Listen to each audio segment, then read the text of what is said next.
মাঝরাতের গল্প। ভয় যদি সত্যির রূপ নিত তবে সেটাই হতো মাঝরাতের গল্প। নমস্কার বন্ধুরা, মাঝরাতের গল্প চ্যানেলে আমি শুভম আবারও হাজির হলাম তোমাদের জন্য আরও একটি হাড়হিম করা ভূতের গল্প নিয়ে। আজ তোমরা শুনতে চলেছ লেখিকা অঙ্কিতা ঘোষের কলমে তারানাথতান্ত্রিক ফ্যানফিকশন তারানাথতান্ত্রিক ও দুর্গেশ্বরীপুরের আতঙ্ক। আমরা আশা করছি আমাদের আজকের গল্পটি তোমাদের ভালো লাগবে। আমাদের আজকের গল্প তোমাদের কেমন লাগছে কমেন্ট বক্সে কিন্তু অবশ্যই কমেন্ট করে জানাবে। গল্পটি ভালো লাগলে লাইক করবে এবং আমাদের চ্যানেল মাঝরাতের গল্পকে সাবস্ক্রাইব করে পাশে থাকা বেল আইকনটি অন করে দেবে, যাতে আমাদের চ্যানেলের নিত্য নতুন গল্পের আপডেট সবার আগে তোমাদের কাছে পৌঁছে যায়। আমাদের আজকের গল্পের সূত্রধরে রয়েছি আমি শুভম। এছাড়াও বিভিন্ন চরিত্রে রয়েছে রাহুল, শুভজিৎ, প্রিয়াংশু, দেবশ্রী, অতনু, অনুশ্রী, পম্পা, প্রান্তিকা, দিব্যেন্দু, পিয়ালি, দীপ্তদীপ, দিগন্ত। আমাদের আজকের গল্পের প্রচ্ছদ নির্মাণ করেছেন আকাশ, আবহ সৃষ্টি করেছে AJS স্টুডিও। তাহলে চলো আর বেশি দেরি না করে শুরু করছি আমাদের আজকের নিবেদন লেখিকা অঙ্কিতা ঘোষের কলমে তারানাথতান্ত্রিক ও দুর্গেশ্বরীপুরের আতঙ্ক।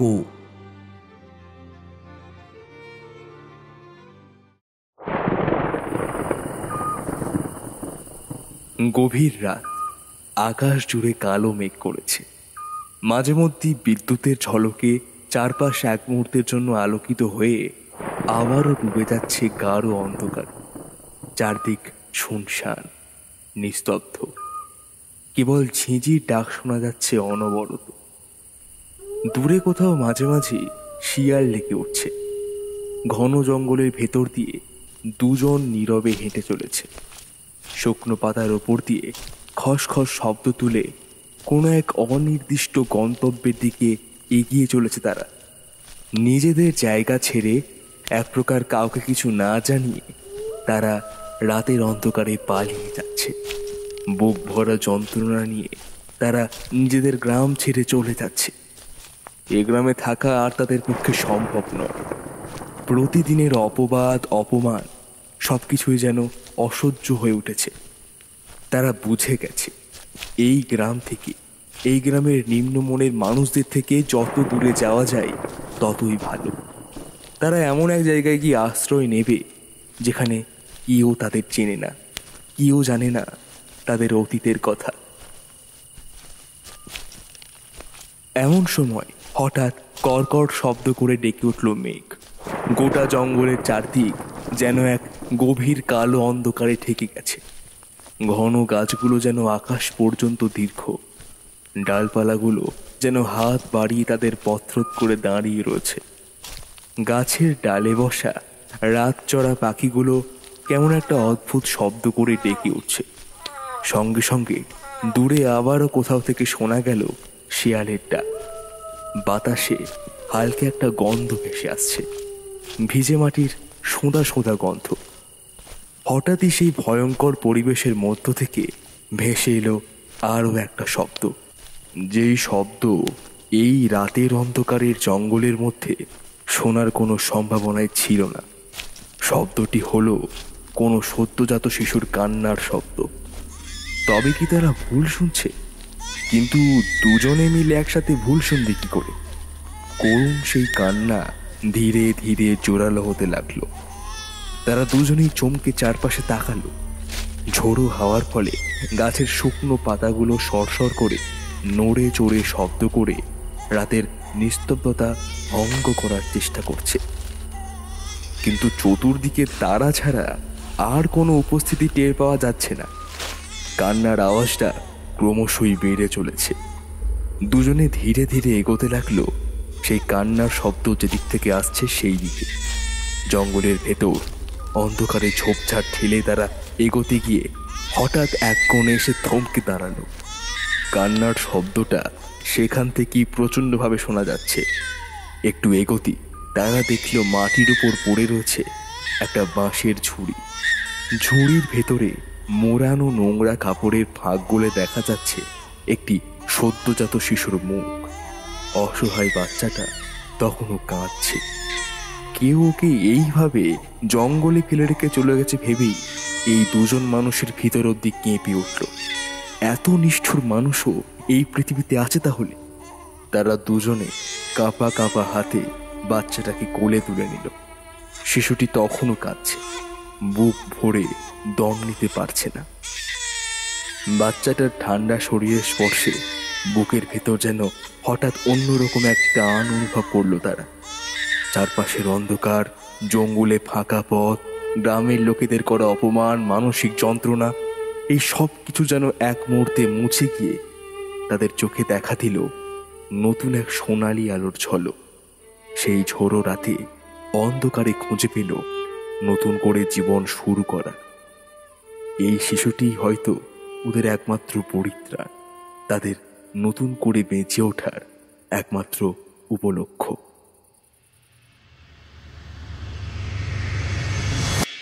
দুর্গেশ্বরীপুর সেটা কোথায়? কোনোদিন তো নাম শুনিনি এর। কিশোরী চমকে উঠে প্রশ্ন করল। তারানাথ তখন নিজের পাসিং শোতে লম্বা একটা টান দিয়ে ধীরে ধীরে ধোঁয়া ছাড়ল। তারপর একটু চোখ ছোট করে হেসে বললেন, আরে বীরভূম জেলার একটা অজপাড়াগা গাঁ হলো এই দুর্গেশ্বরীপুর। শান্তিনিকেতন থেকে উত্তর পশ্চিমে প্রায় 10-15 কিলোমিটার ভেতরে শাল মহুয়ার জঙ্গলের মাঝখানে এই গ্রাম, নাম দুর্গেশ্বরী। আমি কৌতূহল সামলাতে না পেরে তখনই জিজ্ঞেস করলাম, এখনো আছে ওই গ্রাম? তারানাথ এবার হো হো করে হেসে উঠল। কোনো রকমে হাসি থামিয়ে বললেন, গ্রাম তো আর কপুর নয় যে উবে যাবে। এখনো আছে, আজও আছে। তবে যদি জিজ্ঞেস করো আমার সঙ্গে ওই গ্রামের কোনো যোগাযোগ আছে কি না, তাহলে বলবো না, নেই। আসলে আমি তোমাদের যে ঘটনাটা আজ বলতে চলেছি সেটা আজ থেকে 25 বছর আগের ঘটনা। সেই ঘটনার পর থেকে আর কোনো দিনই আমার সেখানে যাওয়া হয়নি। তবুও দুর্গেশ্বরীপুর নামটা একটু অদ্ভুত। কোনো ইতিহাস জড়িয়ে আছে নাকি এই নামের সঙ্গে? হ্যাঁ, ঠিক বলেছ। এই প্রশ্নটা আমার মনেও তখন এসেছিল। ওখানে গিয়ে আমি সেই বিষয়টার সম্পর্কে জানতে পারি। তা অনেক বছর আগের কথা। সেই সময়ে গ্রামটা ছিল ছোট্ট, নামও ছিল আলাদা। গোটা গ্রামে তখন ভীষণই দুঃসময় দেখা দিয়েছিল। টানা কয়েক বছর ধরে খরা চলছিল। আষাঢ় শ্রাবণের আকাশে মেঘ উঠলেও এক ফোঁটা বৃষ্টি নামছিল না। শুকিয়ে যাচ্ছিল ক্ষেত, পুকুর দিঘির জল কমে আসছিল দিনে দিনে। গ্রামের মানুষ থেকে গরু বাছুর প্রত্যেকে তৃষ্ণায় একেবারেই কাহিল হয়ে পড়েছিল। চাষিরা দিন রাত মাঠে দাঁড়িয়ে আকাশের দিকে তাকিয়ে থাকত। সবাই আশা করত এই বুঝি বৃষ্টি নামলো, কিন্তু আকাশ শুধু রুক্ষ সূর্যের আগুনই ঢালত, জলবর্ষণ আর করত না। এমন সময়েই ঘটে গেল এক আশ্চর্য ঘটনা। এক সকালে একজন সাধারণ চাষা লাঙল হাতে মাঠে নেমেছিল। সে জানত খরার মধ্যে হাল চাষে কোনো ফসল হবে না, তবু কিসের যেন টানে সে মাঠে নামল। হঠাৎ তার লাঙলের ফলা মাটির নিচে কোনো একটা কঠিন জিনিসে ঠেকল। প্রথমে ভেবেছিল বড় কোনো পাথর টাথর হবে। একটু মাটি সরিয়েই দেখা গেল একটা কালো পাথরের খোদাই করা মূর্তি। কৌতূহলবশত সে আরো একটু মাটি ঘুরে সেই মূর্তিটাকে বাইরে নিয়ে এসে দেখল এই যে দেবী দুর্গার মূর্তি। প্রতিমার মুখে অদ্ভুত দীপ্তি হাসি। এরপর আরও একটা আশ্চর্য ঘটনা ঘটল। প্রতিমা মাটি থেকে ওঠার সঙ্গে সঙ্গেই আকাশে হঠাৎ কালো মেঘ জমতে শুরু করলো। দুপুরবেলাতেই চারিদিক অন্ধকার হয়ে গেল। তারপর বজ্রপাতের শব্দে কেঁপে উঠল মাঠ, আর আছড়ে পড়ল অঝোর জলবর্ষণ। শুকনো ধুলো ধুয়ে গেল, ফাটল ভরে উঠল বৃষ্টির জলে। এরপর গ্রামে স্থির করা হলো ওই প্রতিমাটিকে স্থাপন করা হবে।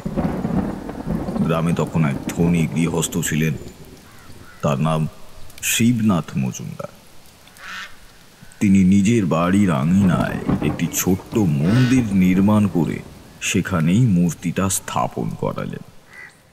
মন্দির তৈরির পর প্রতি বছর তার বাড়িতে জাঁকজমক করে দুর্গাপুজো শুরু হলো।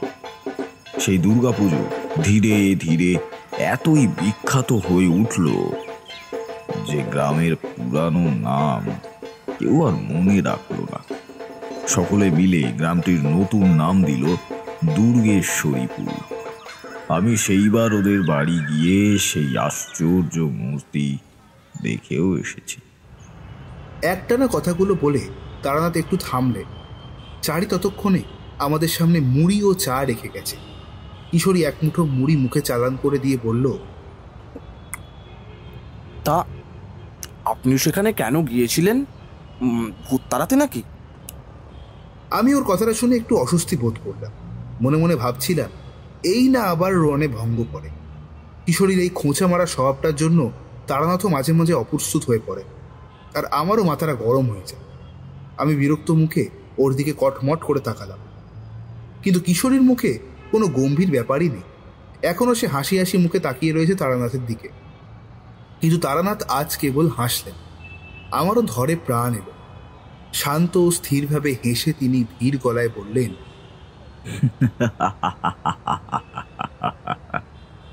আরে না হে, ভূত তাড়ানোর উদ্দেশ্যে প্রথমে যাইনি।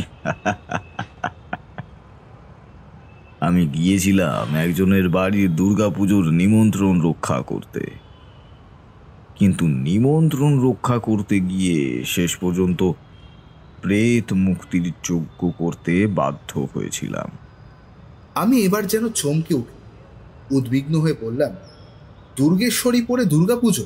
বাহ, দারুণ ব্যাপার তো। কিন্তু আমি তো শুনেছি যেখানে দুর্গাপুজো হয় কিংবা কোনো ঠাকুরের আরাধনা হয় সেখানে কোনো ভূত বা অপশক্তির উপদ্রব হয় না, তাহলে প্রেত মুক্তি যজ্ঞ? তারানাথ মাথা নেড়ে মৃদু হেসে বললেন, ধীরে বৎস, ধীরে। এরকম ঝড়ের বেগে প্রশ্নর উত্তর পর্ব চললে গল্প শোনার মজাটাই নষ্ট হয়ে যাবে। তবে এইটুকু বলতে পারি, তুমি একদম ঠিক বলেছ। ঠাকুরের আশীর্বাদে বাড়ি সর্বদা কলুষ মুক্ত থাকে। এখানে যে বাড়িতে পুজো হচ্ছিল সেখানে কোনো অশুভ শক্তি ছিল না। সমস্যাটা তৈরি হয়েছিল অন্য আর এক জায়গায়। কিশোরী এবার আর চুপ করে থাকতে পারল না। আগ্রহ ভরা চোখে এবং উত্তেজনাপূর্ণ কণ্ঠে সে বলে উঠল, আপনি আর দেরি করবেন না, এবারে পুরো ঘটনাটা খুলে বলুন। আমি উত্তেজনা আর ধরে রাখতে পারছি না। তারানাথ আবার পাসিং শোতে টান দিলেন। আধ বোঝা চোখে সে মুহূর্তখানেক চুপ করে রইলেন। তারপর ধীরে ধীরে গম্ভীর গলায় বলতে শুরু করলেন, সময়টা আশ্বিন মাস। শরতের আকাশে ভাসছে সাদা তুলোর মতো মেঘ। বাতাসে ছড়িয়ে আছে শিউলি ফুলের গন্ধ। দুর্গাপুজোর উত্তেজনা তখন তুঙ্গে। সেই সময় হঠাৎ আমার এক পরিচিত মানুষ বিনয় মজুমদার আমাকে তার বাড়ির দুর্গাপুজোতে নিমন্ত্রণ জানালো। ও বয়সে আমার থেকে অনেকটা ছোট, আমাকে যথেষ্ট শ্রদ্ধা আর সম্মান করত। বিনয়ের সঙ্গে আমার আলাপ হয়েছিল তারও কিছু বছর আগে। সে তখন ছিল মামার বাড়িতে। তখন ঘটনাচক্রে আমিও ছিলাম তার মামার বাড়ির পাশের এক শ্মশানে। তখন সে ও তার মামার বাড়ির প্রায় অনেকেই এক মারাত্মক বিপদের সঙ্গে জড়িয়ে পড়েছিল। একটা অদ্ভুত অলৌকিক উপদ্রব তাকে ও তার পরিবারকে প্রায় সর্বনাশের মুখে দাঁড় করিয়ে দিয়েছিল। এই উপদ্রব থেকে মুক্তি পাওয়ার জন্যই তারা অনেক চেষ্টা করার পর তারা আমার কাছে এসেছিল। আমি সাধ্যমতো চেষ্টা করে কোনোভাবে তাকে সেই দুর্দশা থেকে মুক্তি দিতে পেরেছিলাম। সেই সময় থেকেই বিনয় আমাকে আপনজনের মতো সম্মান করে। আমি এবারে একটা প্রশ্ন না করে থাকতে পারলাম, বললাম, আচ্ছা ঠাকুরমশাই, এই বিনয় মজুমদার কি ওই শিবনাথ মজুমদারের পরিবারের লোক? মানে উনি কি ওই পরিবারের লোক ছিলেন? ওই দুর্গেশ্বরীপুরের যার বাড়িতে দুর্গা মায়ের মন্দির প্রতিষ্ঠা করা হয়েছিল, এই বিনয় বাবু কি সেই পরিবারেরই একজন ছিলেন? হ্যাঁ, ঠিকই ধরেছ। হ্যাঁ, তো যেটা বলছিলাম, বিনয় খানিকটা কৃতজ্ঞতার বশেই সেবারে আমাকে তার দুর্গাপুজোয় ডাক পাঠিয়েছিলেন। আমি অনেক চেষ্টা করার পরও সেই নিমন্ত্রণ এড়াতে পারিনি। তবে কবে যাব সেটা আমি সঠিক করে ওকে বলিও নি। পুজোর মধ্যে কেউ ব্যস্ত হয়ে আমায় আপ্যায়ন করুক, সেসব আমি চাই না। তাই নিজের সময় মতো আমি দুর্গাপুজোর মধ্যেই রওনা দিলাম দুর্গেশ্বরীপুরের উদ্দেশ্যে।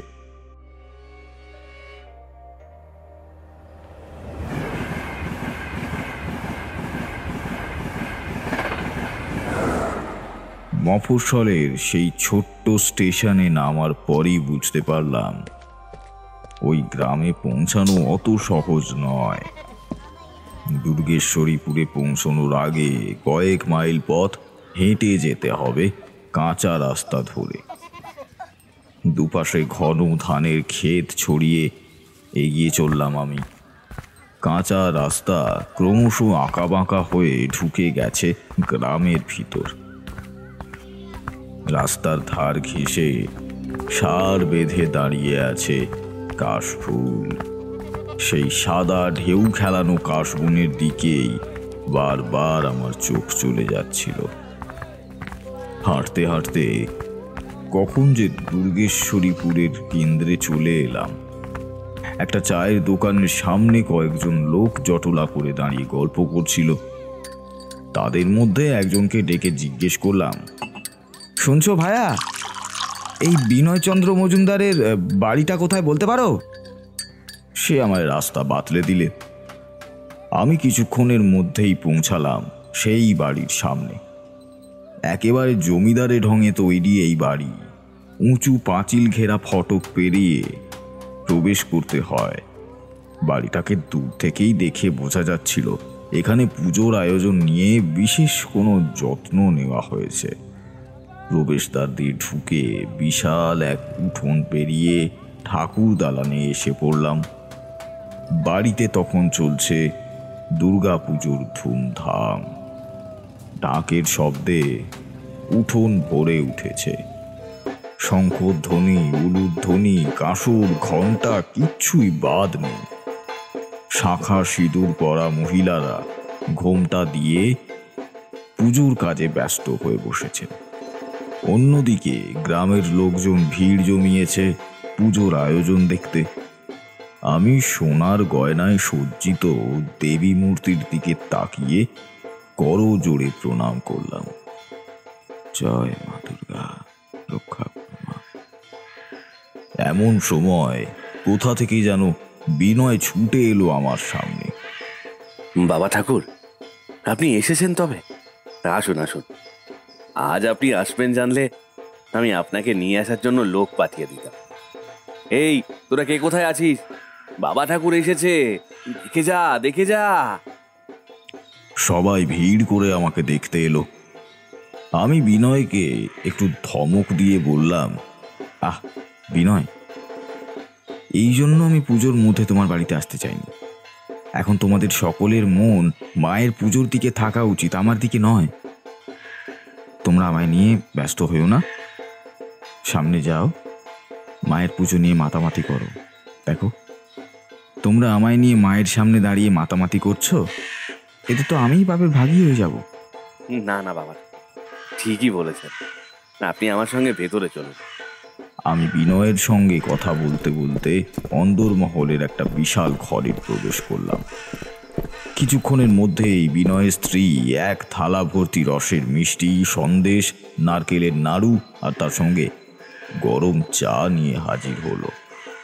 বিনয়ের মাও সঙ্গে এসেছেন। আপনি আমাদের বাড়িতে এসেছেন, এ এ বড় সৌভাগ্যের কথা। আপনার জন্যই আমার বাপের বাড়ির বিপদ কেটেছিল। আপনার আপনার এই ঋণ আমি কোনোদিনও শোধ করতে পারবো না। আরে না না, হে মা, কি বলছেন? আমি যা করেছি সেটা তো আমার কর্তব্য। আপনি আপনি খেয়ে নিন। আমি আর বৌমা বরং গিয়ে দেখে আসি আপনার থাকার ব্যবস্থা ঠিক মতো হয়েছে কিনা। আমার থাকার ব্যবস্থা করার আগে আমি তোমায় কিছু বলতে চাই। এটা একটা অন্যায় আবদারও বলতে পারো। তারা চলে গেলেন। আমি ইতস্তত করে বিনয়কে বললাম, বলুন না বাবা ঠাকুর, কি করতে পারি আমি আপনার জন্য? বিনয়, তোমার বাড়িতে এত ভিড়ভাট্টা, এত লোকজন, আমি যদি এখানে থাকি তাহলে তুমি শেষ পর্যন্ত বিড়ম্বনায় পড়বে, আমায় নিয়ে ব্যস্ত হয়ে পড়বে তোমরা। আমি চাই না আমার জন্য ঠাকুরের পুজো থেকে কারোর মন সরে যাক। তাছাড়া ভিড়ভাট্টা কোনোদিনই আমার একটা ভালো লাগে না। তাই তো আমি এখানে আসতে চাইনি। লোকজনের থেকে দূরে যাব বলে কোন ছোটবেলায় বাড়ি ছেড়েছি। আজ এসে এত লোক নিয়ে কি আর থাকতে ভালো লাগে? যদি সম্ভব হয় আমার থাকার ব্যবস্থা অন্য জায়গায় তুমি করতেই পারো। আমি ধীরে ধীরে বিনয়কে বলতে লাগলাম, এই বিষয়টা আমি সত্যিই ভেবে দেখিনি বাবা ঠাকুর। আপনি ঠিকই বলেছেন। আপনাকে এই পরিবেশে রাখলে আপনি বরং বিড়ম্বনায় পড়বেন। গ্রামের লোকজনকে তো জানেনই, বাড়িতে সাধু এসেছে শুনলেই প্রত্যেকেই পালা করে করে আপনাকে বিরক্ত করতে চলে আসে। আমাদের আজ একটা বাড়ি আছে, আপনি সেখানে গিয়ে থাকতে পারেন। কিন্তু একটা সমস্যা আছে। কি সমস্যা? সেই বাড়িতে এই কিছুদিন হলো আমার এক বন্ধু ও তার স্ত্রী এসে থাকছেন। তাদের মাঝে আপনার যদি থাকতে সমস্যা হয়, যদিও আমি ওখানেই একতলার একটা ঘরে আপনার থাকার ব্যবস্থা করে দিতে পারি, কিন্তু আপনি কি সেটা রাজি হবেন? আরে, লোকজন ভালো লাগে না বলতে আমি শুধু মানুষের ভিড়ের কথা বলতে চেয়েছি। দুজন মানুষ নিয়ে এই বাড়িতে থাকতে আমার কোনো অসুবিধে নেই, অবশ্য তাদের যদি কোনো আপত্তি না থাকে। না না, তাদের আপত্তির কিছুই নেই। পরাণ খুব ভালো মানুষ, আরও স্ত্রীও যথেষ্ট ভালো। তারা অতিথি হিসাবে আপনাকে পেলে ধন্য হয়ে যাবে। যদিও ওই বাড়িতে কিন্তু কেবল দুজন থাকে না, ওদের সদ্যজাত মেয়েও আছে, ভারী মিষ্টি মেয়ে। অতটুকু মেয়ে বেচারি ভুগে ভুগে ক্লান্ত হয়ে গেছে। যেদিন থেকে এসেছে সেদিন থেকে অতটুকু মেয়েটা ভুগেই চলেছে। তাই ডাক্তার বুদ্ধি দেখায়নি? সবই তো চেষ্টা করছে, আমিও অনেক চেষ্টা করেছি। আমার কি মনে হয় জানেন, বাচ্চাটা জন্ম থেকেই খুব রুগ্ন। অঞ্জু বৌদি, মানে পরাণের বউয়ের কথা বলছি, নিজেও খুব রোগাসক, বয়সটা একটু বেশি। সন্তান হয়তো পেটে থাকার সময় বেশি পুষ্টি পায়নি। যাক, এসব কথা বাদ দিন। আমি এখন তাহলে ওদের সঙ্গে একটু কথা বলে আসি, আপনার থাকার ব্যবস্থাও করে আসি। বিকেলের দিকে আপনাকে ওখানে নিয়ে যাব। আপনি বরং ততক্ষণ এই বাড়িতেই বিশ্রাম নিন। আমি কাউকে একটা পাঠিয়ে দিচ্ছি, সে আপনাকে ঘরে নিয়ে গিয়ে বসান। অনেকটা পথ এসেছেন, খাওয়া দাওয়া করে চাইলে একটু ঘুমিয়েও নিতে পারবে। না না, ঘুম আমার আসবে না। আমি বরং ঠাকুর দালানে গিয়ে দেখি, একটু মায়ের কাছে বসি। তুমি তোমার কাজ মিটিয়ে চলে এসো, কেমন? আমি যাই। বিকেলের দিকে বিনয় আমায় নিয়ে গেল ওর সেই 2 নম্বর বাড়িতে। এই বাড়ির অবস্থান লোকালয় থেকে সামান্য দূরে। বিনয় বলল, আমার দাদু শ্রী বৃধানচন্দ্র মজুমদার ছিলেন নাম করা গাইয়ে। তিনিও এই নির্জন এলাকায় একটি বাড়ি তৈরি করেছেন। একসময় তিনি শহরে গিয়ে অনেকগুলো ওস্তাদি গান রেকর্ড করিয়েছিলেন। তবে আমাদের পরিবারে তিনি একজন ছিলেন যার গলায় সুর ছিল। তারপর থেকে একজনও আর আমরা গাইতে পারি। লোকজনের ভিড়ে বাড়ির মধ্যে রেওয়াজ করতে অসুবিধা হয় বলে তিনি প্রায়শই এই বাড়িতে এসে থাকতেন। ওনার মৃত্যুর পর থেকে কেউই এই বাড়িতে এসে থাকে না। এই মাস 2 আগে আমার এই বন্ধু তার স্ত্রী ও কন্যাকে নিয়ে সেখানে উঠেছে। তারা খুবই গরিব, আমি তাদের ওখানেই আশ্রয় দিই। এখন পরাণ আমারই সেরেস্তায় কাজ করে। ওর মতো সৎ নিষ্ঠাবান মানুষ আমি খুব কম দেখেছি জানেন। এই কদিনেই ও কত সহজে সমস্ত দায়িত্ব বুঝে নিয়ে আমার মাথা থেকে চিন্তার বোঝা প্রায় নামিয়েই দিয়েছে। যতক্ষণ পর্যন্ত পরাণ নিজেদের মাথা গোঁজার একটা ঠাঁই না পাচ্ছে, ততক্ষণ ওরা ওখানেই থাকুক। আমার এখানে থাকার কথা কি তুমি ওনাদেরকে বলেছ? বলিনি আবার? ওরা তো শুনেই উৎসাহিত হয়ে পড়ল। বিশেষ করে আপনার ক্ষমতার কথা শুনে তো ওরা আপনার সঙ্গে পরিচয় করার জন্য খুবই আগ্রহী হয়ে পড়েছে। আমার আবার কিসের ক্ষমতা? আপনি যতই মাটির মানুষ হন না কেন, আমি তো নিজের চোখে আপনার ক্ষমতা দেখেছি। এইসব শুনে ওরাও চায় আপনার সঙ্গে দেখা করতে। এমনিতেও জানেন, ওরা না এই সাধক, তান্ত্রিক, ওঝা এসব খুব মানে। তাই নাকি? হ্যাঁ, 1 সপ্তাহ ছাড়া ছাড়াই ওরা বাড়িতে তান্ত্রিক ডেকে এনে ঘর দোর শুদ্ধি করায়, ওঝা ডেকে মেয়েকে ঝাড়ায়। বললাম না, এখানে এসে থেকেই ওর মেয়ের শরীর ভালো যাচ্ছে না। এই জন্যই ডাক্তার বুদ্ধির পাশে পাশে এইসবও করে। দেখুন না, আপনাকে কাছে পেয়ে কিছু না কিছু আবদার ওরা করবেই। কিছুটা এগোতেই কাঁচা রাস্তার উপর এসে পড়লাম আমরা। পথের দুপাশে বাঁশঝাড়। আমার চোখে পড়ল আমার ঠিক সামনে রয়েছে ছোট্ট একটা 2 তলা পাকা বাড়ি। ওটাই আমার বাড়ি, আসুন আমার সঙ্গে। বাড়িটা দেখে আমার মনে কেমন একটা অস্বস্তি হলো। বাড়িটার চারপাশে কেমন যেন কালো ধোঁয়াটে পদার্থ আবৃত হয়ে রয়েছে, যেটা সূর্য ঢলে পড়ার জন্য মনে হতে পারে, আবার এর পেছনে অন্য কোনো কারণও থাকতে পারে। বাড়ির চারপাশটা অসম্ভব শান্ত আর নির্জন। দূর দূরান্তে তাকালে মাঠ, ঘাট, ক্ষেত, খামার ছাড়া আর কিছুই চোখে পড়ল না। আমি বিনয়ের সঙ্গে দরজা পেরিয়ে উঠোনে প্রবেশ করলাম। বাড়িটা একেবারে থমথমে। 2 মানুষ একটা বাচ্চাকে নিয়ে থাকে, সত্যি একেবারেই বোঝা যায় না। বিনয় গলা উঁচিয়ে ডাকলো, পরাণ, আরে ও পরাণ, কোথায় গেলে তোমরা? দেখো দেখো কাকে এনেছি, দেখো, তাড়াতাড়ি এসো। বাড়ির ভেতর থেকে বেরিয়ে এলো বিনয়ের বয়সী একজন যুবক। হাত জোড় করে বলল, আসুন বাবা, আসুন। আপনি যে এখানে এসেছেন এতে আমি খুব খুশি হয়েছি।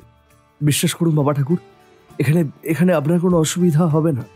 আমার স্ত্রী মঞ্জু এখন খুকিকে ঘুম পাড়াচ্ছে, তাই নিচে নামতে পারলো না। কিন্তু সকালে বিনয় এসে আপনার আসার খবর দেওয়া মাত্রই সে আপনার ঘর ভালো করে গুছিয়ে দিয়েছে। ব্যাস, তাহলে তো হয়েই গেল। বাবা ঠাকুর, আপনি এখানেই থাকুন। পরাণকে সব বলা আছে, ও আপনার খেয়াল রাখবে।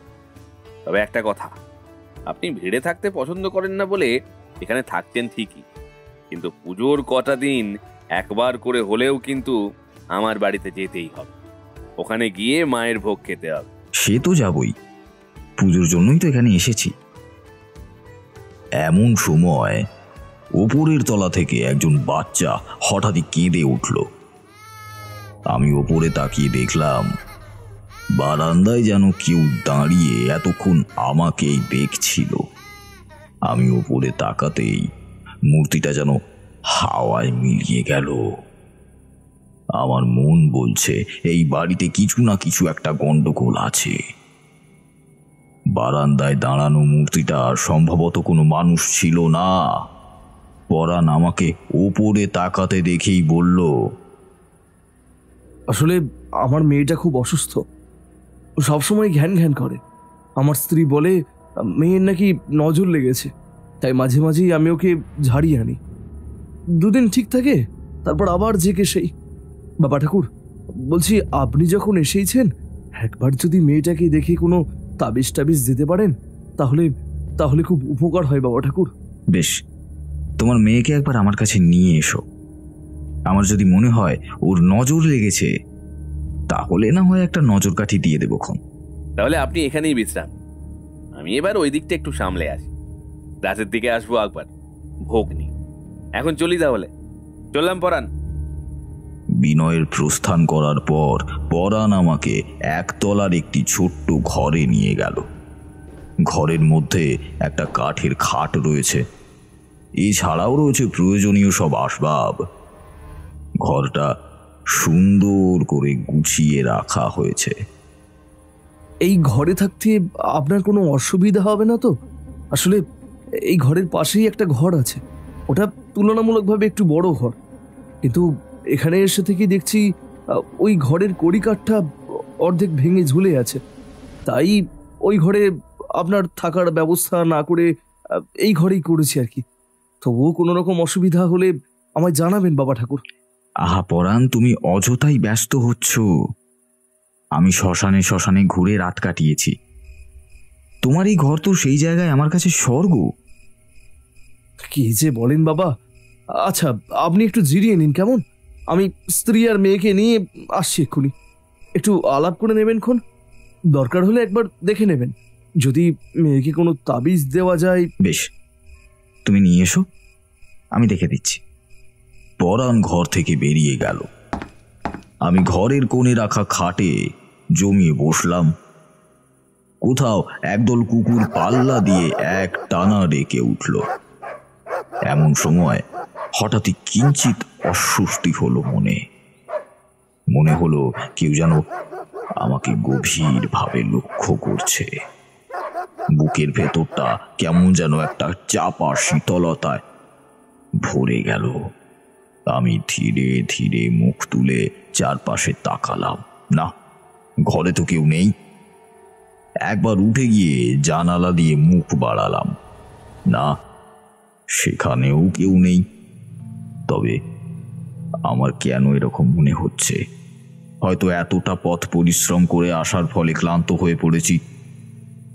সবে খাটে এসে বসেছি, হঠাৎ আমার চোখ গেল দরজার দিকে। স্পষ্ট দেখলাম কালো ধোঁয়ার মতো অদ্ভুত একটা ছায়ামূর্তি দরজার মুখে দাঁড়িয়ে আছে। অবয়বটা অস্পষ্ট, ঘন কালো ধোঁয়াটে হলেও মানুষের মতোই দৈহিক আকার তার। সেই দৃশ্য দেখে আমি দাঁতে দাঁত চিপে বসে রইলাম। কিন্তু মুহূর্তেই আমার বুকের ভেতরটা কেমন যেন ঠান্ডা হয়ে গেল। আমি সঙ্গে সঙ্গে চোখ বুজে ইষ্ট মন্ত্র জপ করতে লাগলাম।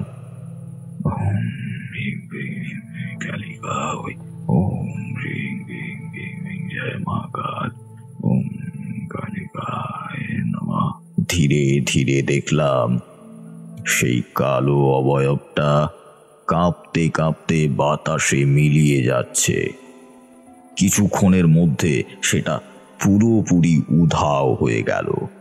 ঠিক সেই সময়ে ওপরের তলা থেকে পায়ের শব্দ ভেসে এলো। সিঁড়ি দিয়ে ধীরে ধীরে নামছে তারা। শব্দ ক্রমশই কাছে আসতে থাকলো। কিছুক্ষণ পর আমার ঘরে প্রবেশ করলো পরাণ, তার স্ত্রী মঞ্জু আর তাদের ছোট্ট কন্যা।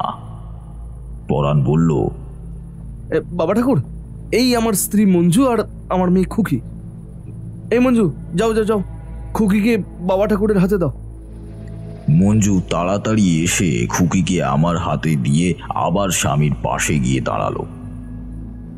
শিশুটির গোলগাল মুখ, বড় বড় চোখ, মাথা ভর্তি কোচকানো কৃষ্ণ ঠাকুরের মতো চুল, যেন একেবারে দেবকন্যা। নিজের মতো হাত পা নেড়ে মুখ দিয়ে মিষ্টি মিষ্টি শব্দ করতে করতে খিলখিল করে হাসছে সেই বাচ্চাটি। শিশুটির বাঁ হাতটা আমি ধরতেই একটা জিনিস খেয়াল করলাম, ওর ডান হাতটা যেন আগে থেকে কেউ ধরে রেখেছে।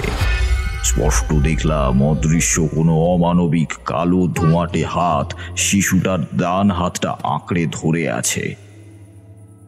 আমার দৃষ্টি তীক্ষ্ণ হলো। আমি মঞ্জু আর পরাণের দিকে তাকালাম। ওরা ওই কালো হাতটা দেখতে পাচ্ছে না। হ্যাঁ, সেটাই স্বাভাবিক। সাধারণ মানুষের পক্ষে ওদেরকে দেখা সম্ভব নয়। আমি শিশুটিকে স্নেহ ভরে দোল দিতে দিতে বললাম, আজ শুক্রবার, তাই আজ কিছুই করতে পারবো না, কিন্তু কাল আমি একটা তাবিজ তৈরি করে দেব। ওর ডান হাতে সেটা বেঁধে দিও, কেমন পরাণ? তার মানে কি ওর নজর লেগেছে বাবা ঠাকুর? এর মাঝেই মঞ্জু প্রশ্ন করলো।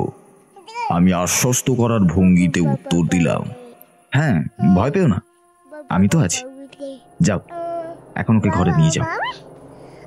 পরাণ আর মঞ্জু আমাকে ধন্যবাদ দিয়ে চলে গেল। আমি তখনই বুঝেছিলাম এই ছোট্ট শিশুটার ওপর দুর্দান্ত শক্তিশালী এক অপশক্তির দৃষ্টি পড়েছে। কিন্তু কেন? এত ছোট্ট নিরপরাধ প্রাণের প্রতি এত প্রবল আগ্রহ কেন তার? ক্রমেই রাত গভীর হলো। বিনয় হাজির হলো পুজোর ভোগ নিয়ে। বাবা ঠাকুর, সবার জন্য ভোগ এনেছি, আসুন, খাবেন, আসুন। আমরা সকলে একসঙ্গে ভোগ গ্রহণ করলাম। বিনয় চলে যাওয়ার পর আমি নিজের ঘরে এসে শুয়ে পড়লাম এবং তাড়াতাড়ি ঘুমও চলে এলো। ঘুম পাড়ানি পরি এসে ঘুম দেবে তোর চোখে, ঝিকি মিকি তারাগুলি ধরা দেবে তোকে। পরি এলো দূর থেকে, আনলো একটি চলি, ঝোলা থেকে বেরিয়ে এলো চরকা কাটা বুড়ি। বুড়ি এবার একটা করে গল্প বলে, যদি ঘুম নামবে চোখের পাতায়, কাটবে এই রাতে। এক টানা শুরু হলো সেই ঘুম ভাঙানি গান। আমার ঘুম ভেঙে গেল। চোখ খুলে দেখি ঘরটা অন্ধকারে ডুবে আছে।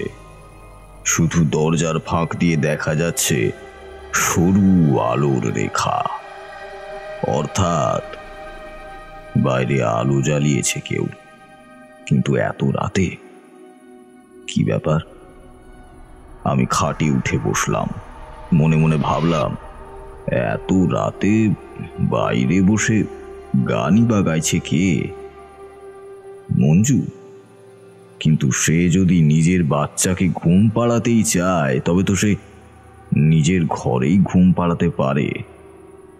একতলায় নেমে আমার ঘরের বাইরে এসে গান গাইতেই বা যাবে কেন? দরজা খুলে বাইরে বেরিয়ে এলাম। দাওয়ায় একটা হ্যারিকেন টিম টিম করে জ্বলছে, কিন্তু গানটা তখনও হচ্ছে। এবারে স্পষ্ট বুঝলাম গানটা ভেসে আসছে পাশের ঘর থেকে। অথচ দুপুরে তো দেখেছি সেই ঘরটা তালা বন্ধ ছিল। পরাণ বলেছিল ঘরের কড়িকাঠ নাকি আধ ভাঙা হয়ে পড়ে আছে। তাহলে এত রাতে ওই ঘরে কে ঢুকলো? পা টিপে টিপে অতি সন্তর্পণে এগোতে লাগলাম সেই ঘরের দিকে। যতই এগোচ্ছি গানটা ততই স্পষ্ট হচ্ছে। ঘরের ভেতরেও সম্ভবত আলো জ্বালানো আছে। একটা হলুদ আলো ঘরের বাইরে ছড়িয়ে পড়েছে।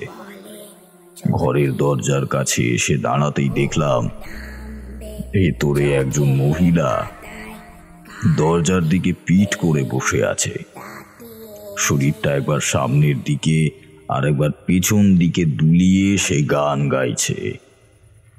দৃশ্যটা খুবই অস্বাভাবিক। দরজার কাছে এসে আমি স্থির হয়ে দাঁড়াতেই সেই মহিলা গান থামিয়ে দিল। স্তব্ধতা নেমে এলো ঘরে। আমি জিজ্ঞেস করলাম, মঞ্জু, এত রাতে তুমি এখানে কি করছো? মহিলা পিছনে না ফিরেই উত্তর দিল, কি ব্যাপার বাবা ঠাকুর, ঘুম আসছে না বুঝি, তাই পায়চারি করছেন? গলার স্বরটা প্রচন্ড খ্যানখ্যানে। কথাগুলো শুনেই গায়ে কাঁটা দিয়ে উঠল। না, এটা মঞ্জুর গলা নয়, এমনকি এটা কোনো সাধারণ মানুষেরই কণ্ঠ হতে পারে না।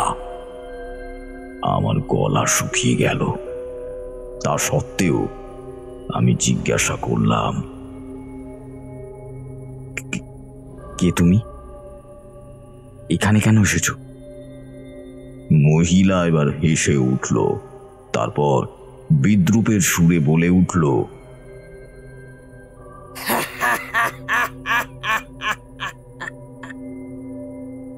তুই কেন এসেছিস এখানে? আমার বাচ্চাটাকে আমার থেকে কেড়ে নিতে এসেছিস? কোন বাচ্চার কথা বলছিস তুই? আমি বিস্ময়ে প্রশ্নটা করলাম। যে বাচ্চাকে তুই আমার থেকে কেড়ে নিতে চাইছিস সেই বাচ্চার কথা বলছি। কথাটা বলেই হঠাৎ করে সে মাথাটা ঘুরিয়ে আমার দিকে ফিরলো এক ঝটকায়। ওর বাকি শরীরটা তখনও আগের মতোই রয়েছে, কিন্তু মুখটা পিঠের দিকে উল্টো হয়ে ঘুরে গেছে। ঘটনাটা এতটাই আচমকা ঘটেছিল যে আমিও হতবাক হয়ে পড়েছিলাম। সেই মূর্তির লাল চোখ আগুনের মতো জ্বলছে, পোড়া মুখটা ভীষণ বিকৃত আকার ধারণ করেছে। শরীরের চামড়া ঝলসে গিয়ে ছোপ ছোপ কালচে বাদামি ফোসকায় পরিণত হয়েছে। ঘরটা সঙ্গে সঙ্গে মরা পচা গন্ধে ছেয়ে গেল। সেই ভয়ঙ্করী আবার বিকট ভাবে হেসে উঠল। আমি ওকে নিয়ে যাব আমার সঙ্গে। তুই কেন? পৃথিবীর কোনো শক্তি আমায় আটকাতে পারবে না। তোরা কেউ কিচ্ছু করতে পারবি না, কিচ্ছু করতে পারবি না। তুই ওকে ছুঁয়ে তো দেখ আগে, তারপর তো নিয়ে যাবি। আমি খুকিকে তোর ধারে কাছেও আসতে দেব না। তাই নাকি? তাহলে ওদিকে তাকিয়ে দেখ তো, ওটা কে ঝুলছে? সে আমার উপরের দিকে ইশারা করে দেখতে বলতেই আমি সেদিকে তাকিয়ে চমকে উঠলাম। ঘরের আধ ভাঙা কড়িগার থেকে ঝুলছে একটা কাপড়ে বাঁধা বাচ্চা। ভালো করে দেখেই বুঝলাম সর্বনাশ, এ যে খুকি, পরাণের সেই ছোট্ট মেয়েটা। হঠাৎ কাঠের মড়মড় শব্দ হলো, ঝুলন্ত কড়িকাঠ ভেঙে নিচে পড়তে শুরু করলো। আমি ছুটে গেলাম, হাত বাড়ালাম, কিন্তু পারলাম না।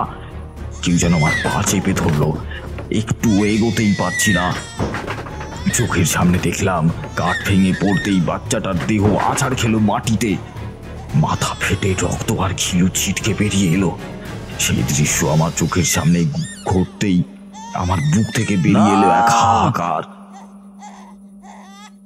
সেরকম আর্তনাদ হয়তো আমি আগে কোনোদিন কখনো করিনি। ঠিক তখনই সিঁড়ি বেয়ে দৌড়ে নামলো কেউ। পায়ের দুমদুম শব্দ। ঘরে ঢুকলো পরাণ। হাঁপাতে হাঁপাতে বলল, এই বাবা ঠাকুর, আপনি আপনি এই ঘরে কি করছেন? আরে এই ঘর খুললই বা কে? আমি তখনও উবু হয়ে বসে চোখ ঢেকে রয়েছি। নিজেকে নিজেই ধিক্কার জানাচ্ছি। আজ আমার চোখের সামনে ওরকম ফুটফুটে শিশুটা নিজের প্রাণ হারালো। সর্বনাশ! কি হলো? কড়িঘাট ভেঙে? আমি স্তব্ধ গলায় বললাম, তোমার মেয়েকে আমি বাঁচাতে পারলাম না। খোকে তো ঘুমোচ্ছে বাবা ঠাকুর। কেন? কি হয়েছে? আমি থতমত খেয়ে চারিদিকে তাকালাম একবার। প্রবল বিস্ময়ে দেখলাম মেঝেতে কোনো বাচ্চা নেই, শুধু কড়িকাঠটা ভেঙে পড়ে আছে। সেই ভয়ঙ্কর মূর্তিটাও আর নেই। পরাণ অবাক হয়ে আমার দিকে তাকিয়ে আছে। আমি ওঠার চেষ্টা করলাম, কিন্তু পারলাম না। পরাণ আমার হাত ধরে তুলে ধীরে ধীরে আমায় ঘরের বাইরে বের করে নিয়ে এলো। নিজের ঘরে গিয়ে আমি বসে হাঁপাতে লাগলাম।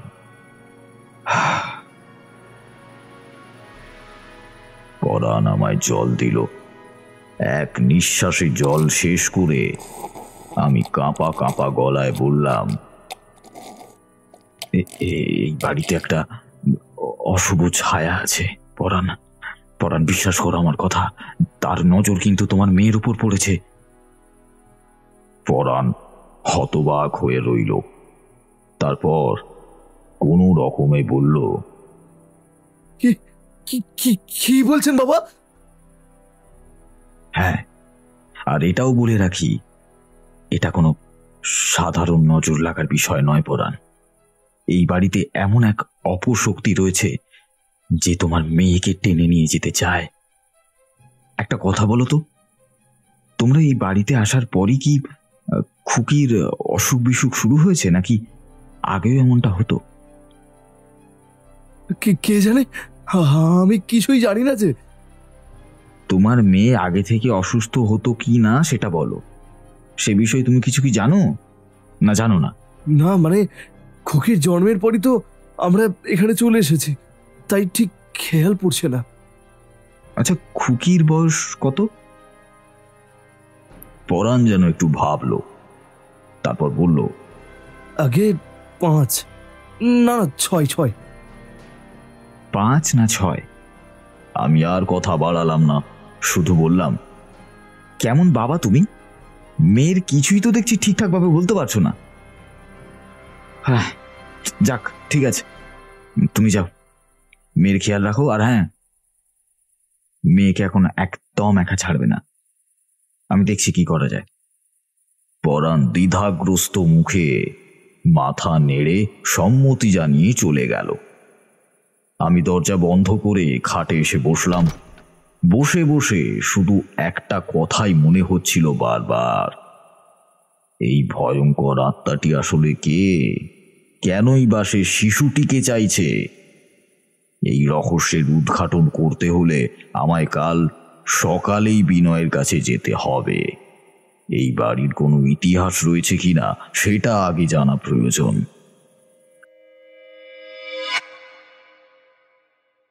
প্রসব কক্ষ থেকে তখন কমলার যন্ত্রণা মাখা আর্তনাদ ভেসে আসছে। অবশেষে দীর্ঘ যন্ত্রণার পর ঘর কাঁপানো চিৎকার দিয়ে পৃথিবীর আলো দেখল একটা ফুটফুটে কন্যা সন্তান। ঘরের বাইরে দাঁড়িয়েছিল দুজন, একজন পৌরা মহিলা আর একজন পুরুষ। দাইমা বাইরে এসে বললেন,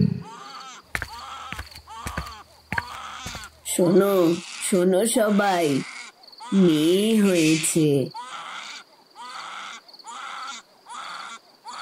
সঙ্গে সঙ্গে তাদের মুখ ভার হয়ে গেল। পুরুষটির মুখ রাগে লাল হয়ে উঠল। বৃদ্ধাও প্রচন্ড বিরক্ত হল। বৃদ্ধা পান চিবোতে চিবোতে বলল, আবার মেয়ে জন্ম দিল, 5-5টা মেয়ে হয়েছে আগে, আবার একটা বোঝা বাড়লো। এতগুলো মেয়ের বিয়ে দিতে দিতে তো আমরা হটুর হয়ে যাব। পুরুষটি দাঁতে দাঁত চেপে ফিস ফিস করে বলল, এ সবই ওই বউয়ের দোষ। এমন মেয়ের সঙ্গে বিয়ে দিলে যার কপালে ছেলে সন্তান নেই। আমি তো আর নিজের ইচ্ছেতে বিয়ে করিনি, তোমাদের কথাতেই বিয়ে করেছিলাম। আর এই দেখো, আমায় এর মাসুল গুনতে হচ্ছে। আরে আরে বাপু, এখন এসব কথা ভেবো না। বাচ্চাটা ভালোই আছে, কিন্তু কমলার অবস্থা খুব খারাপ, হয়তো আর বাঁচবে না। কথাটা শুনেই বৃদ্ধার চোখে এক অদ্ভুত উজ্জ্বলতা ফুটে উঠল। মুখ থেকে পানের পিক ফেলে ঠোঁট বাঁকিয়ে হেসে বলল, কি ঠিক বলছিস তো? সত্যি মরতে চলেছে ওই হতচ্ছাড়ি? বারে বাহ, তাহলে তোর আবার বিয়ে দেব খোকা, নতুন বউ আনবি ঘরে, তারপর ছেলে হবে। কে বিয়ে করবে মা আমায়? 5টা বড় বড় মেয়ের বাপকে কোন মেয়ে গ্রহণ করবে? এর সঙ্গে তো আবার একটা সদ্যজাত মেয়েও জুড়ে গেল। তুই এত ভাবিস কেন খোকা? চিন্তা করিস না, তোর বাপকে যখন আমি বিয়ে করেছিলাম তখন ওরও 3টে বড় বড় ছেলে মেয়ে ছিল। সে নয় 5টা মেয়েকে মেনে নেবে, কিন্তু এই ছোট্ট মেয়েকে কি করে মানবে? ভাববে আমি এই সদ্যজাত মেয়েকে মানুষ করার জন্য ঘরে বউ আনছি। কোন মেয়ের বাপ তখন এই বাড়িতে মেয়ের বিয়ে দিতে রাজি হবে শুনি? বৃদ্ধার চোখ দুটো অন্ধকারেও চকচক করে উঠল। ঠান্ডা গলায় সে বলল, ওকে আমরা রাখবো নাকি?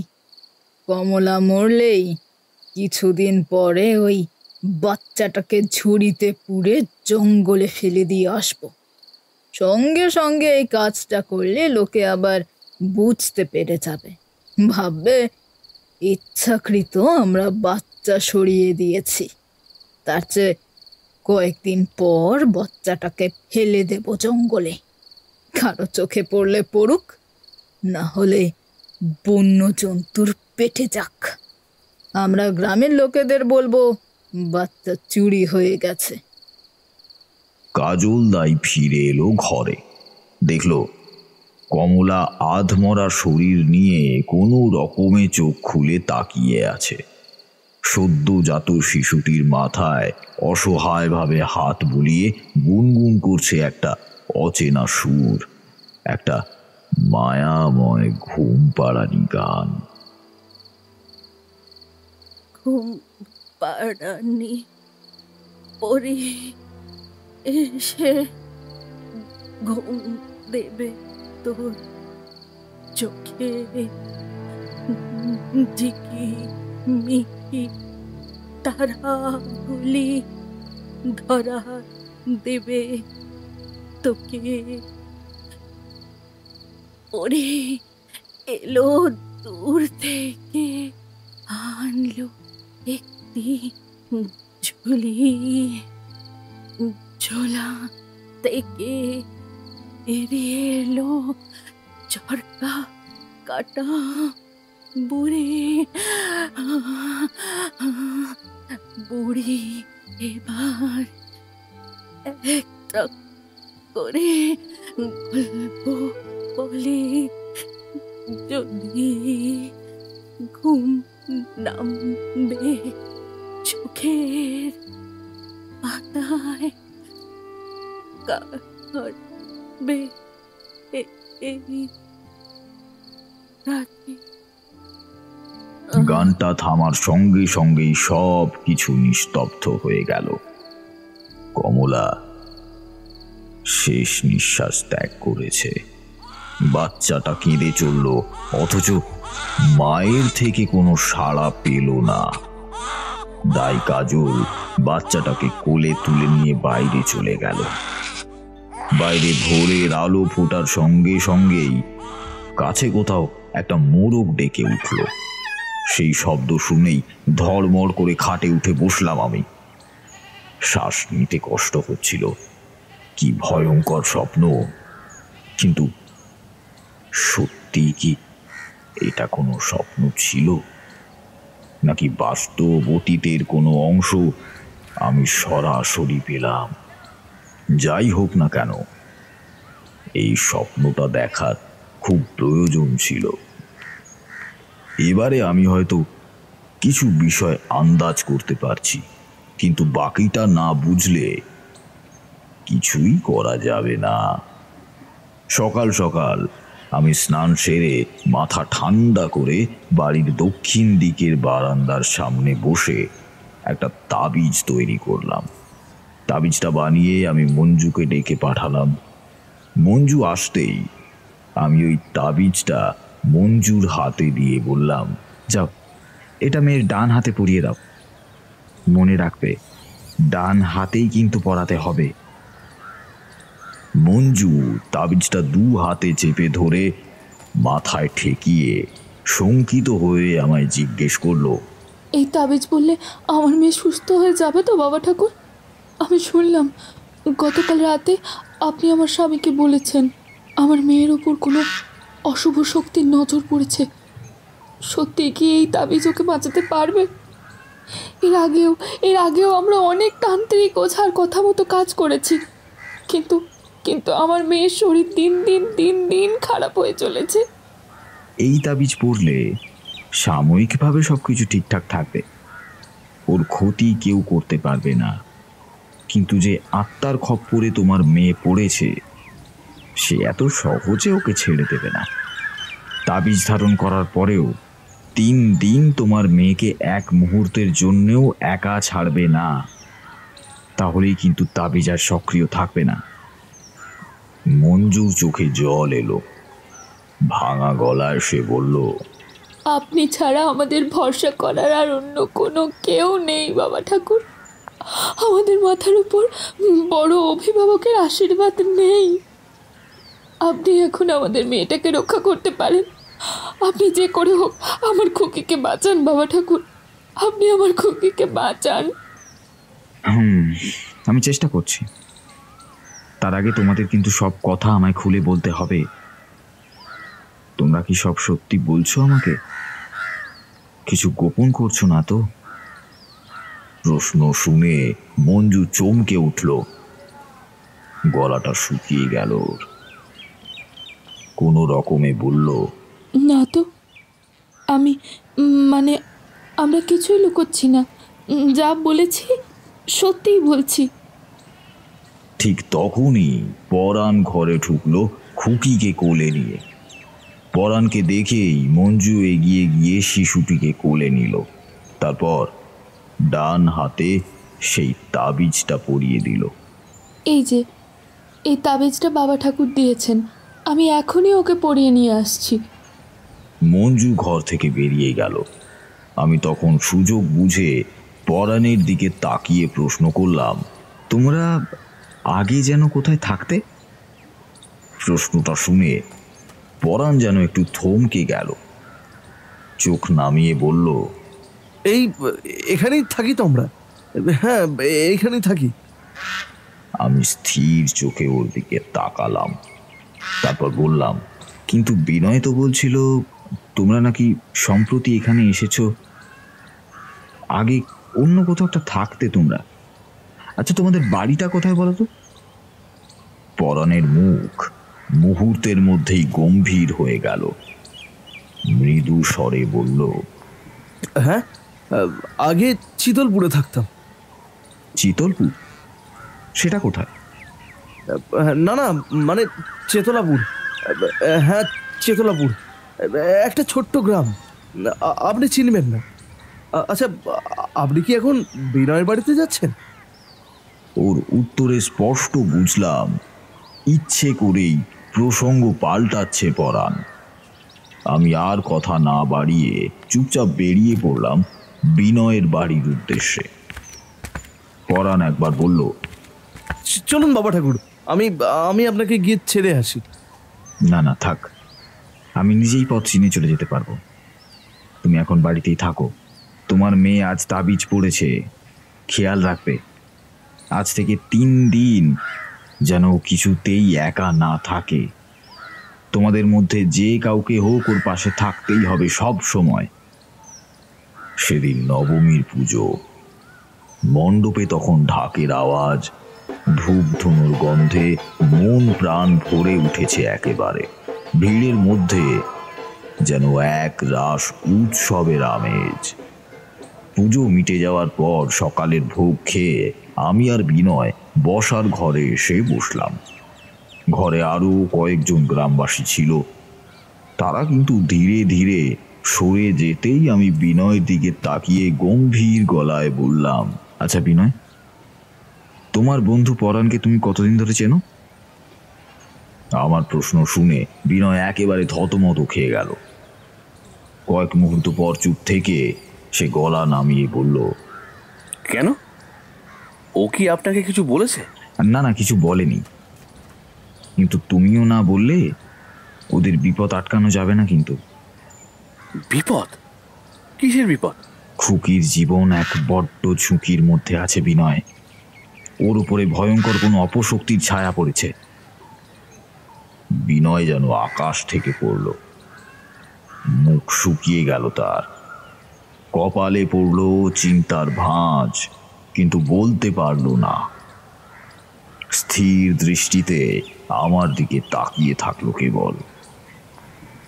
আমি ওকে তখন আরো একটা প্রশ্ন করলাম, আচ্ছা বিনয়, তোমার ওই বাড়িতে কি কোনোদিনও ভূতের উপদ্রব হয়েছিল? ভূত? না তো বাবা ঠাকুর। বা কোনো মহিলা কি ওই বাড়িতে মারা গেছে কখনো? না, কোনোদিনও না। কিন্তু আপনি হঠাৎ এই কথাগুলো? তখন আমি কাল রাতের ভয়াবহ ঘটনার কথা সবটা খুলে বললাম বিনয়কে। সব শুনে বিনয়ের মুখ ফ্যাকাশে হয়ে গেল। কম্পিত কণ্ঠে সে বলল, তাহলে আমি আপনাকে সত্যিটা না বলে থাকতে পারব। আসলে আসলে পরাণ আমার বন্ধু নয়, আমি ওকে চিনতামই না। কি বলছো কি তুমি? আমার সঙ্গে ওদের আলাপ হয় মাত্র মাসখানেক আগে। সেদিন আমি গভীর রাতে বাড়ি ফিরছিলাম। জঙ্গলের ধারে হঠাৎ ঝড় বৃষ্টির মধ্যে ওদের প্রথম দেখি। নিজে একেবারে জবজবে হয়ে দাঁড়িয়ে আছে। কোলের শিশুটি গলা ফাটিয়ে কাঁদছে। আমি কাছে গিয়ে জিজ্ঞেস করলাম, এই তোমরা কারা? ঝড় বৃষ্টির মধ্যে বাচ্চা কোলে নিয়ে এভাবে এখানে দাঁড়িয়ে আছো কেন? আমরা আশ্রয় খুঁজে বেড়াচ্ছি বাবু। আমাদের আমাদের বাড়ি থেকে তাড়িয়ে দেওয়া হয়েছে। এই বাচ্চাটাকে নিয়ে কোথায় যাব সেটাই ভাবছি। তার মধ্যে হঠাৎ এই বৃষ্টি। এখন কি করি বলুন তো? ওদের কথায় আমার বুক কেঁপে উঠল। ওই ছোট্ট প্রাণটাকে দেখে আরো বেশি মায়া হলো। তাই আমি ওদের ওই দ্বিতীয় বাড়িটায় নিয়ে গেলাম। ওখানেই ওদের থাকার ব্যবস্থা করলাম। ওদের কথায় বুঝলাম ওরা খুব গরিব। বাড়ি থেকে ওদের তাড়িয়ে দেওয়া হয়েছে। ওদের যাওয়ারও কোনো জায়গা নেই। এবার আপনি বলুন, এরপরও ওদের কি আশ্রয় না দিয়ে থাকা যায়? আমি ওদের ওখানেই থাকতে বললাম। সবাইকে জানালাম পরাণ আমার বন্ধু। কারণ মানুষকে নিজের আশ্রিত বলতে আমার খুব লজ্জা করে। সবাই আমার কথা বিশ্বাস করলো। কিন্তু ওই বাড়িতে থাকার পর থেকেই খেয়াল করছি মুখি প্রায় অসুস্থ হয়ে পড়ে। প্রথমে ভেবেছিলাম হয়তো অত বৃষ্টিতে ভেজার ফলেই এত অসুস্থ হয়ে পড়েছে, কিন্তু আজ আপনার মুখ থেকে শুনলাম এবং বুঝলাম মুখির অসুখ সাধারণ নয়। কিছু একটা অশুভ শক্তি ওকে ধাওয়া করছে।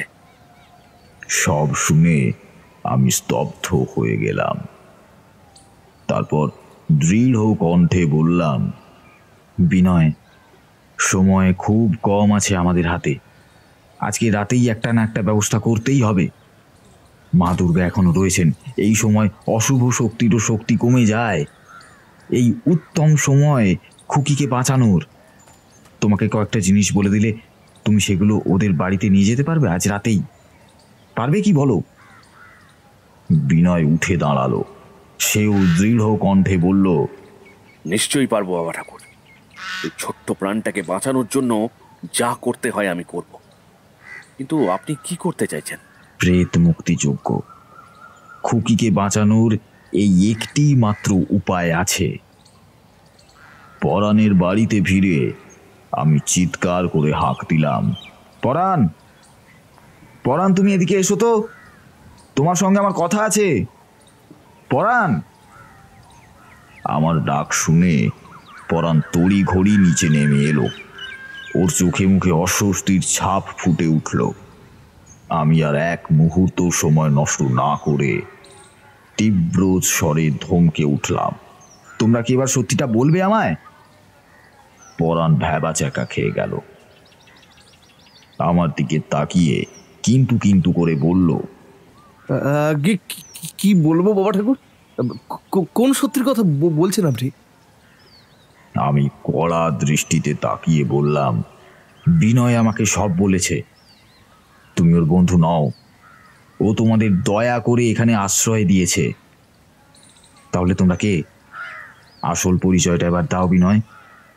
চেতলাপুর বা চিতলপুর নামে আশেপাশে কোনো গ্রাম নেই, মিথ্যে বলো না। কে তোমরা বলো?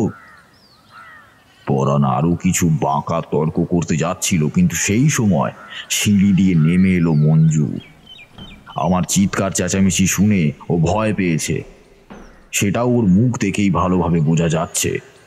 মঞ্জু স্বামীকে বাধা দিয়ে আমার দিকে এগিয়ে এলো, বলল, আমি সব বলছি আপনাকে।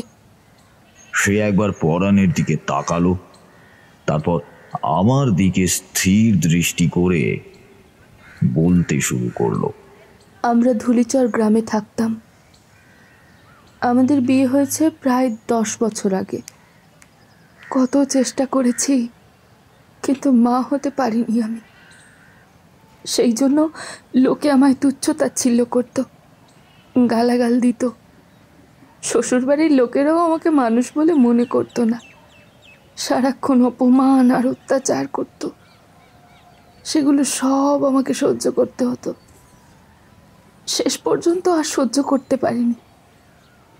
একদিন রাতের অন্ধকারে আমি আর আমার স্বামী সব ফেলে লুকিয়ে লুকিয়ে বেরিয়ে পড়লাম। কোথায় যাব জানতাম না, শুধু জানতাম এই দম বন্ধ করা জীবন থেকে আমাদের মুক্তি চাই। তারপর হঠাৎই গ্রামের কাছের জঙ্গলের ভেতর দিয়ে যাওয়ার সময় আমাদের কানে এলো এক শিশুর কান্না। আমরা দেখলাম জঙ্গলের ঝোপঝাড়ের মাঝে ছোট্ট শিশুটি পড়ে আছে। কে বা কারা ওকে সেখানে ফেলে রেখেছিল আমি জানি না। ওকে ওভাবে দেখে আবারও আমার মনে মাতৃত্ব জেগে উঠল। আমি ওকে কোলে তুলে নিলাম। মনে হলো এই আমার সন্তান। তারপরই আমাদের দেখা হলো বিনয় বাবুর সঙ্গে। আমরা তাকে সত্যিটা বলিনি, তিনি দয়ালু মানুষ, তাই বেশি কিছু না জিজ্ঞেস করেই আমাদের এই বাড়িতে আশ্রয় দিলেন। সেই থেকে এই বাড়িতেই আছি। কিন্তু বিশ্বাস করুন, খুকির জন্মের সত্যিটা ছাড়া আমরা আর কিছুই গোপন করিনি। আমরা কোনো অসৎ কাজ করিনি। আমাদের মেয়ের ওপর যে ছায়া পড়েছে সেটাই আমাদের কোনো দোষ নেই বাবা ঠাকুর। আমরা তো জানি না কি হচ্ছে। হয়তো এই বাড়িতেই কিছু আছে যে আমার মেয়েটাকে আমার থেকে কেড়ে নিতে চাইছে।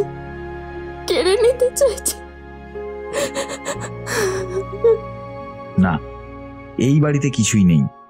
তোমাদের মেয়ের সঙ্গে যেই ছায়া ওতপ্রোতভাবে জড়িয়ে রয়েছে, তার জন্য না তোমরা দায়ী, না বিনয়, না এই বাড়ি। এর জন্য দায়ী তোমাদের খুকি নিজেই। কি বলছেন বাবা ঠাকুর? অতটুকু মেয়ে আমাদের, ও কি করে? তখন আমার মাথায় একটা প্রশ্ন এলো। আমি ওদের দিকে তাকিয়ে জিজ্ঞাসা করলাম, এ কি, তোমরা এখানে? খুকি কোথায়? ও তো ঘুমোচ্ছে। আমি আপনাদের চিৎকার শুনে নেমে এলাম। সর্বনাশ, আমি তো বলেছিলাম ওকে একা না রাখতে তাবিজ পড়ানোর পর তোমরা তোমরা ওকে একা রেখে চলে এলে। মঞ্জু আর পরাণ হতভম্ব হয়ে আমার দিকে তাকিয়ে রইল। ঠিক তখনই ওপরের ঘর থেকে খুকির কান্নার শব্দ ভেসে এলো। আমরা তিনজনই ওপরে ছুটে গেলাম। ওপরের বারান্দায় পৌঁছে দেখি খুকিকে কোলে নিয়ে দাঁড়িয়ে আছে সেই অশরীরী নারী, যাকে আমি গতকাল রাতেই দেখেছিলাম। শরীরের ওপর ফোস্কা কালো হয়ে ধোঁয়ার মতো ঘোরাফেরা করছে, চোখ দুটো জল জল করছে। আমাদের উপস্থিতি যেন সে টেরই পেল না। খুকিকে কোলে নিয়ে দুলতে দুলতে মায়ের মতো সুর করে সেই গানটাই গিয়ে চলেছে সে। সেই ভুতুড়ে লালনার স্বর আর খুকির কান্নার শব্দ মিশে গিয়ে এক বিভীষিকাময় আবহ তৈরি করল নিমেষে। মঞ্জু আর পরাণ এক পাও নড়ছে না। সেই অশরীরীও খুকিকে ঘুম পাড়ানি গান শুনিয়েই যাচ্ছে। ঘুম পাড়ানি পরে এসে ঘুম দেবে তোর চোখে, ঝিকি মিকি তারাগুলি ধরা দেবে তোকে। ওরে এলো দূর থেকে, আনলো একটি ঝুলি, ঝোলা থেকে বেরিয়ে এলো ঝড়টা কাটা বুড়ি। বুড়ি এবার একটা করে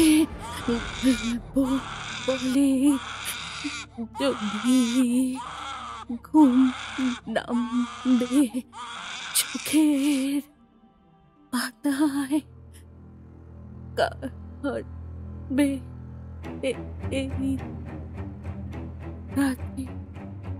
গান শেষ হতেই সে এক বিকট হাসি হেসে উঠল।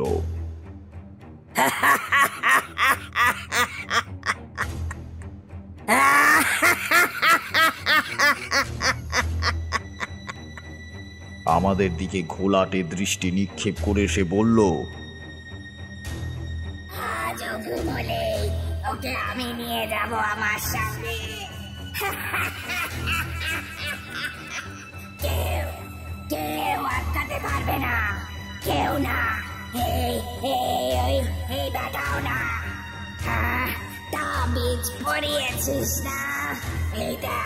এইটা তোর তাবিজ।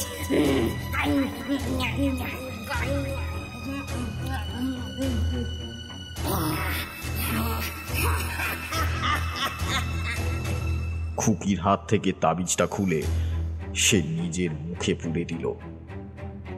তারপর কিছুক্ষণ চিবিয়ে সেটাকে থু করে ফেলে দিল আমার পায়ের কাছে। এরপর সে তাকালো আমার দিকে। তার ভয়ানক মুখমণ্ডল দেখে মঞ্জু চিৎকার করে উঠল। পরাণ স্তব্ধ হয়ে দাঁড়িয়ে রইল। আমি তাদের আড়াল করে সামনে এগিয়ে দাঁড়ালাম। ধীর ও শান্ত কণ্ঠে বললাম, কমলা, তুমি যা করছো তা একদম ঠিক করছো না। তোমার জীবনটা শেষ হয়েছে এ কথা ঠিক, কিন্তু এবারে নিজের মেয়েকেও তুমি গ্রাস করতে এসেছো কেন? কেন? ওর কি কোনো দোষ আছে এতে? ওর বেঁচে থাকার কি কোনো অধিকার নেই? কমলার চোখে আগুন ঝলকে উঠল। সে চিৎকার করে বলল, এই সমাজে আমার মেয়েকে আমি বাঁচতে দেব না। যে সমাজে নিজের বাবাই নিজের ছোট্ট মেয়েকে জঙ্গলে ফেলে রেখে আসতে পারে, সেই সমাজে অন্যের কাছে আমি আমার মেয়েকে রাখবো কি করে? ওরাও যে ওর সঙ্গে এমন করবে না তার কি কোনো নিশ্চয়তা আছে? আমি ওকে নিয়ে যাব আমার সঙ্গে। কথা শেষ করেই সে বারান্দার রেলিং এর কাছে চলে গেল। খুকির কপালে এক অদ্ভুত কোমলতায় চুমু খেয়ে সে বলল,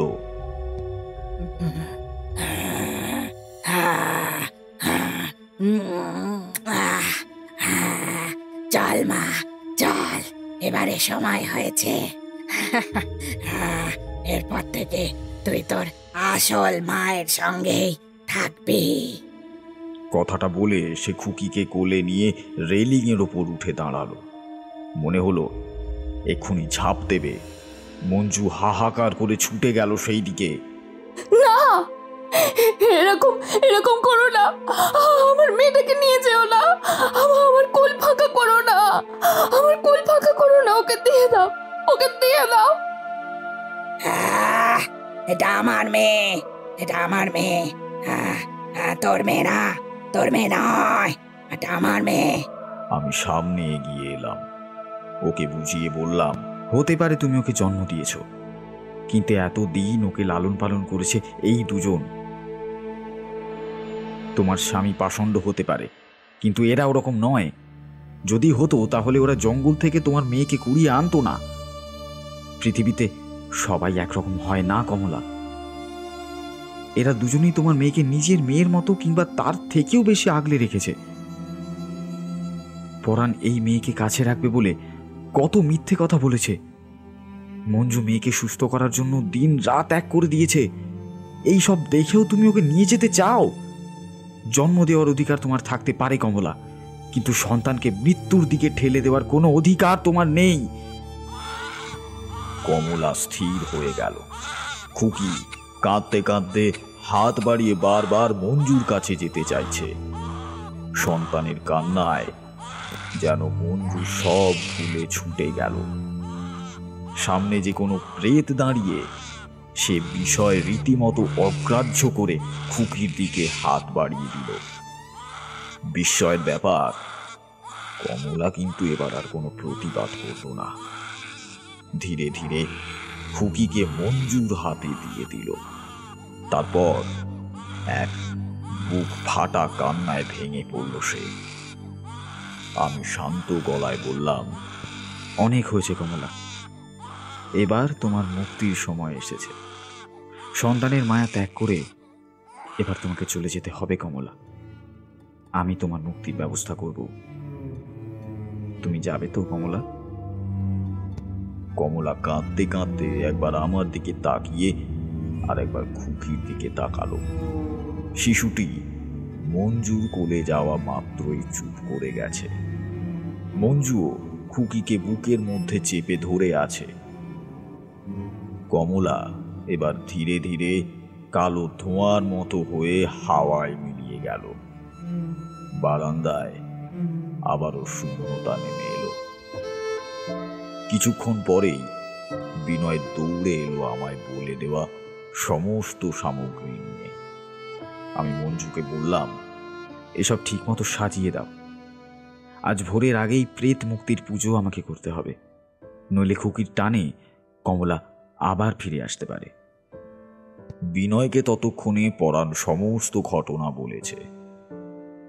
বিনয় চোখ সরু সরু করে আমায় জিজ্ঞেস করলো, সবই তো বুঝলাম বাবা ঠাকুর, কিন্তু খুকির উপর যে অপশক্তির ছায়া আছে, আর সেই অপশক্তি যে ওর আসল মা এবং তার নাম যে কমলা, এটা আপনি কি করে জানলেন?